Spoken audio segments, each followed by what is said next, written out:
Hi everyone, welcome to Malibu.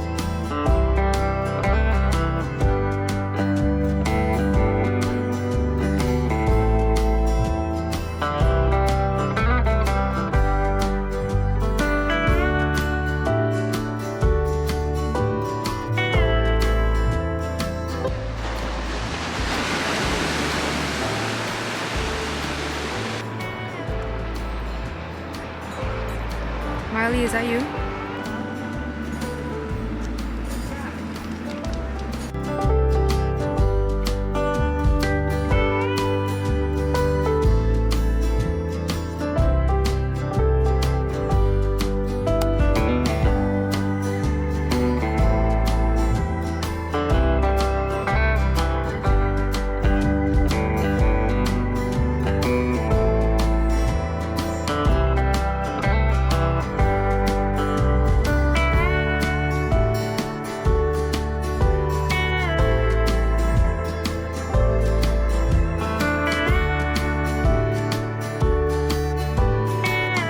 I am starting the third part of our California road trip series. We are actually doing the Highway 1 Pacific Coast Highway route to San Francisco in this vlog, and this is a bucket list item for me. This entire trip was planned around this, and so I'm really excited to take you guys along with me. We just stopped by for lunch at the Malibu Pier, and now we're heading to Santa Barbara, which is going to be another stop on our road trip. It's about an hour and a half away, and my driver's here with me.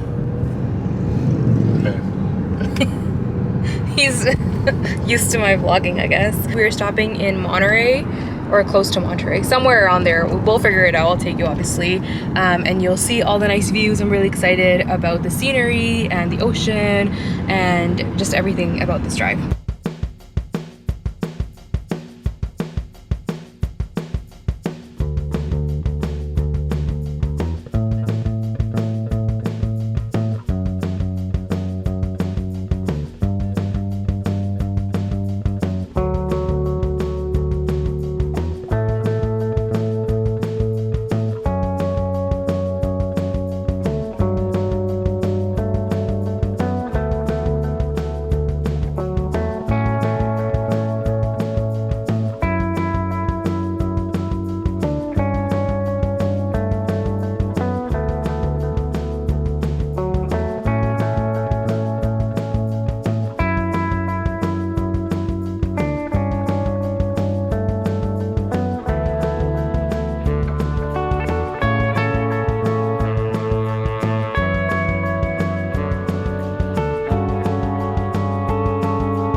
We just stopped in Santa Barbara to stretch our legs and use the facilities. I'm obsessed with this city. The architecture is like phenomenal with the trees and everything just fits into place, nothing standing out. The aesthetic is just like 10 out of 10. I will be searching up how much houses cost in this area, obviously, but yeah, we drove through downtown, and of all the cities we've been to, all the towns that we've been to, like this one just hits different. I don't know what it is. I had no idea. I didn't expect anything. I didn't even look into Santa Barbara. We literally were here for what, like 30 minutes? We just walked down to the, what's it called, the wharf, and we just walked back, and now we're gonna hit the road again because we still have about 4 hours to go until we're stopping for the night. So in about a couple hours we'll probably stop again, stretch our legs, use the washroom, and then make it to our destination, hopefully not too soon after the sun sets.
Hey guys, it's like 9:15 p.m.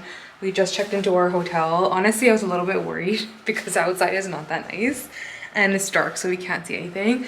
But I'm surprisingly, I'm surprisingly surprised.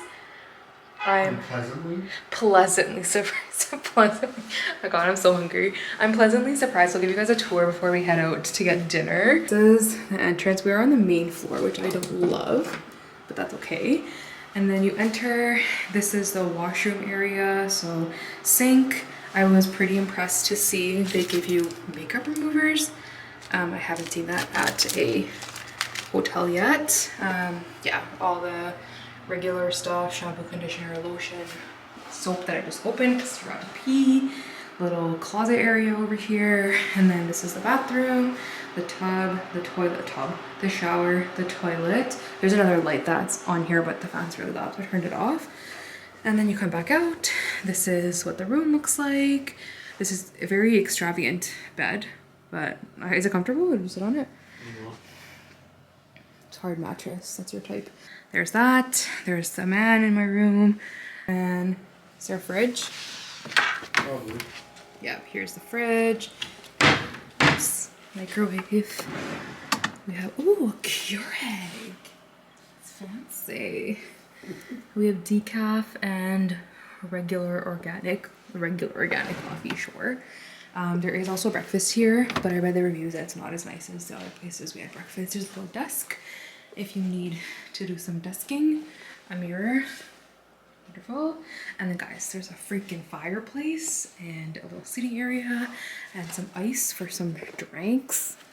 We're literally gonna be here for 12 hours. There's no view for me to show you right now, but that's all. I'm trying to look at our food now. Our food went in and out. Okay, I'm just checking. It's like 6 minutes away, I already checked.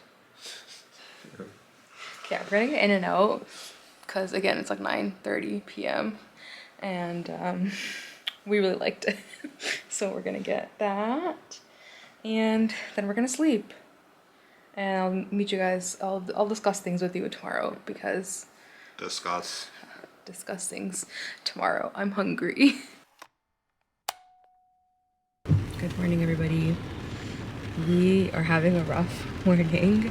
I personally did not sleep very well and Darm has a headache and we both woke up with like, is it a sore throat or like constricted? Scratchy throat? Yeah, we both have seasonal allergies, so I don't know if there's like a crack in the window or something. Like, both of us woke up with the exact same symptoms, and luckily from the last Airbnb I brought some peppermint tea packets because I already used up the green tea that I brought from home. So this morning we had some peppermint tea and that helped a little bit, and then the breakfast at this hotel was not good, like I said, so we're actually gonna go and get breakfast now. We just got a few snacks for the road essentially, and as you can tell, it's raining. It has been raining all morning. Hopefully it'll stop in a couple hours so that we can actually get some nice views of Monterey, which is what it's known for. And then about In-N-Out, actually, they completely screwed up our order yesterday. We are not going to be going back during this trip. So we're both vegetarians, as you probably know, and we ordered 4 grilled cheeses because we loved them so much last time. So we got 4 grilled cheeses and we asked for grilled onions, and they gave us 4 burgers. Well, they gave us like 4 sandwiches, and one of them, the first one that I took a bite into, had a patty in it. And I was like, what? And I had to like spit it out. And the other 3 were perfectly fine, and then Dharma had to go and tell them, and then they made me a new one. But they didn't put grilled onions in any of them either, and at that point we were just like, we're not gonna bother with this anymore. So yeah, it was underwhelming. We'll not be going to another In-N-Out. Maybe the one that we just had in LA was just really good at what they do. I don't know.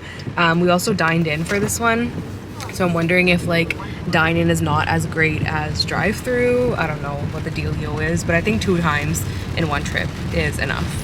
So we're gonna not do that and have some more food options, and I'm sure there'll be lots to eat in San Francisco.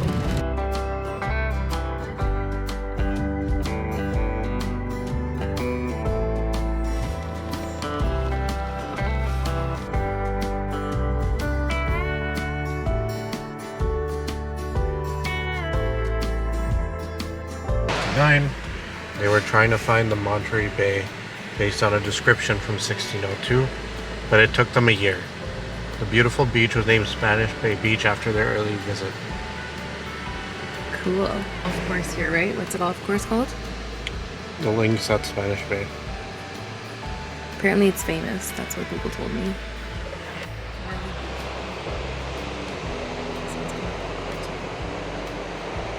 Okay, the Restless Sea earns its name as one of the most turbulent sections of the coastline of Pebble Beach.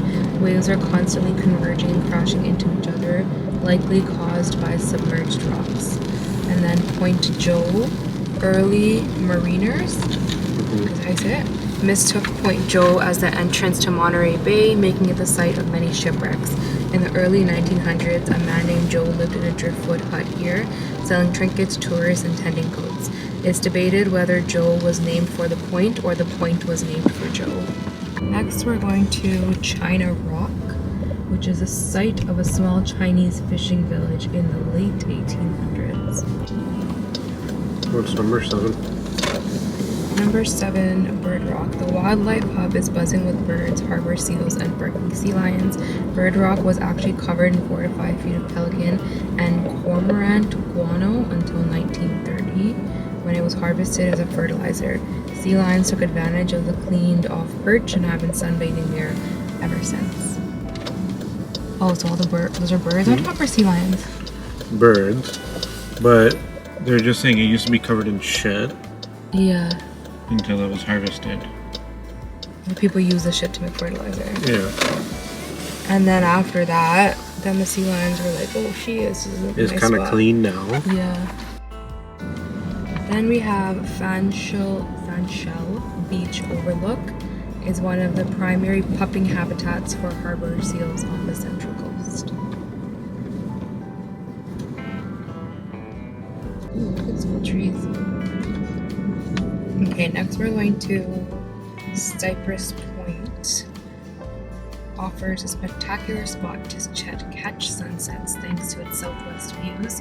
Pure white sand of the beach below is home to harbor seals, who each spring return to bear their young. Oh, it's closed April 1st to June 1st for pupping season. Crocker Grove. Home to the largest and oldest Monterey cypress trees in existence, it's named after Charles Crocker, the railroad baron responsible for building the luxurious Hotel Del Monte in Monterey and the original 17-mile drive.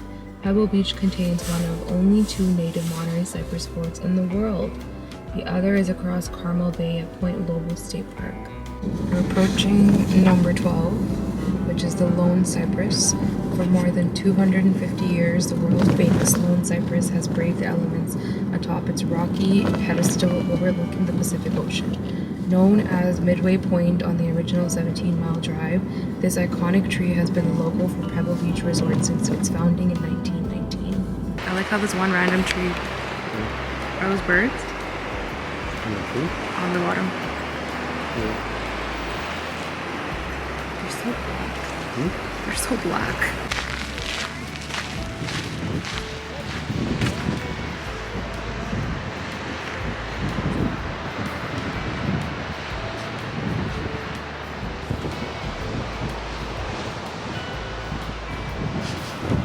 Next up we have the Pebble Beach Visitor Center. From its early days as a simple stopping point on a scenic carriage ride to its emergence as the golf capital of the world. Did you know that? The fascinating story of Pebble Beach is brought to life at the Pebble Beach Visitor Center. The new Visitor Center is a wonderful stop to learn about Pebble Beach history, pick up souvenirs, or grab a refreshment for the drive.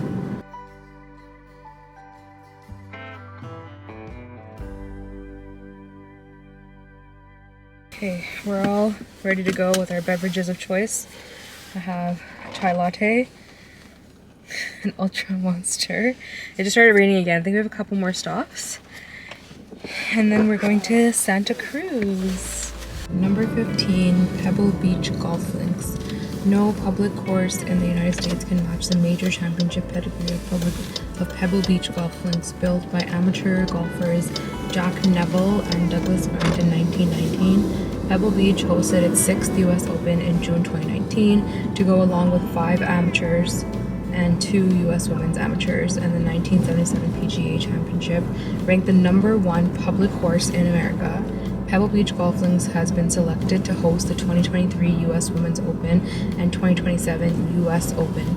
I also read online this is the only place that lets you access a bougie golf course like that, public.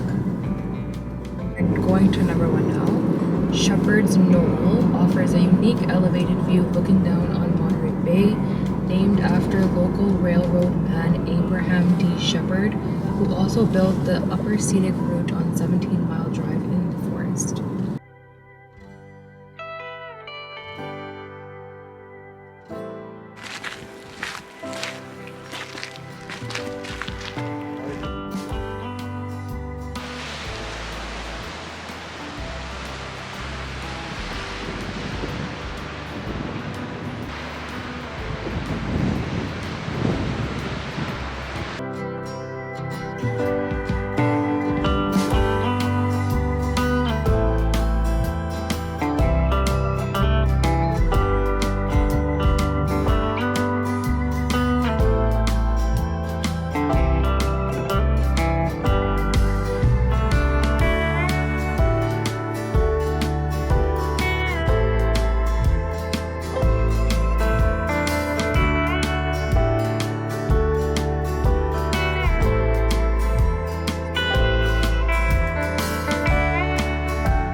Several hours later, we just stopped for a break at Santa Cruz. But before that, when we were leaving Monterey, when we finished the 17-mile drive, we decided I wanted to go as close to the Big Sur as possible. The Highway 1 has been closed at Big Sur National Park for I think over a year is what I read, and then over the last couple of days they actually closed up even more of the highway, so we actually were not able to go as much south as I wanted to, so we kind of had to go around the park, and then I went down a little bit, but the views were really nice. We even got out of the car and did a little hike towards the water. and then we made our way here to Santa Cruz, and I completely like didn't register the fact that it is cherry blossom season. Cherry blossom season is huge in Toronto as well and in New York, and I'm sure like San Francisco has really nice cherry blossoms as well. So I'm gonna look into that when we finally reach our destination. So we're back on the road. We had some sandwiches for lunch. We drove by the boardwalk, which is epic. Like in Santa Cruz, I'm just so like it's a lot compared to all the other boardwalks that we've seen. So now we're gonna take the Highway 1 journey to San Francisco, and it's gonna take another 2 hours, 2.5 2-ish hours to get there. So we should be checking in around 5:30, and we're both pretty exhausted, to be honest. Like, we're not feeling the best. As you know, we didn't get as much sleep, and we're honestly really excited to just get to our Airbnb and relax, and then maybe eat some like comforting food after, like ramen or dumplings, or I don't know, we'll see when we get there. But it's about the journey, right? The journey, not the destination. We could easily take like the regular highway and get there in like an hour less time, but again, I came here to do Highway 1, so we're gonna do Highway 1.